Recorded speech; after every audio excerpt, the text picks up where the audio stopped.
அஸ்ஸலாமு அலைக்கும் வரமத்துல்லாஹி வபரகாத்துஹு. இன்னைக்கு நம்ம பார்க்க போறது உலகிலேயே மிக முக்கியமான நாள். அதுதான் நபிகள் நாயகம் ஸல்லல்லாஹு அலைஹி வஸல்லம் அவர்கள் பிறந்த நாள், மிலாது நபி. இஸ்லாத்தின் வரலாற்றில் மிக சிறந்த நாள் ரபியுல் அவ்வல் மாதத்தின் 12ஆம் தேதி. அந்த நாளில் தான் உலகை ஒளியூட்ட நபிகள் நாயகம் ஸல்லல்லாஹு அலைஹி வஸல்லம் அவர்கள் பிறந்தார்கள். அந்த காலம் இருள் நிறைந்த ஜாஹிலியா காலமாக இருந்தது.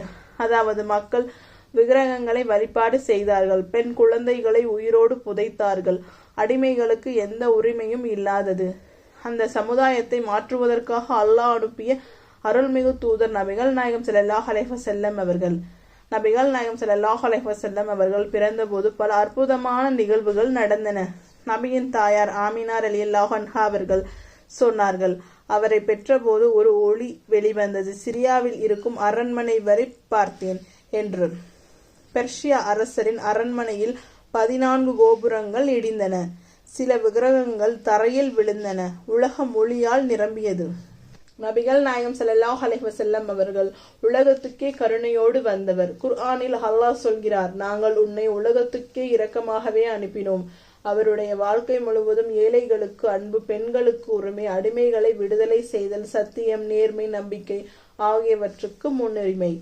மிலாத் நபி அன்று நாம் என்ன செய்ய வேண்டும் என்றால் அதிகமாக தாருத் சொல்ல வேண்டும், நபியின் வாழ்க்கை வரலாற்றை படிக்க வேண்டும், அவருடைய சுன்னத்துக்களை பின்பற்ற வேண்டும், ஏழைகளுக்கு சதக்கா கொடுக்க வேண்டும், குடும்பத்தோடு சேர்ந்து நபியின் சிறப்புகளை பகிர்ந்து கொள்ள வேண்டும். அன்பான சகோதரர்களே, நபிகள் நாயகம் ஸல்லல்லாஹு அலைஹி வஸல்லம் அவர்கள் பிறந்த நாளை நாம் மகிழ்ச்சியோடு நினைவு கூறலாம்.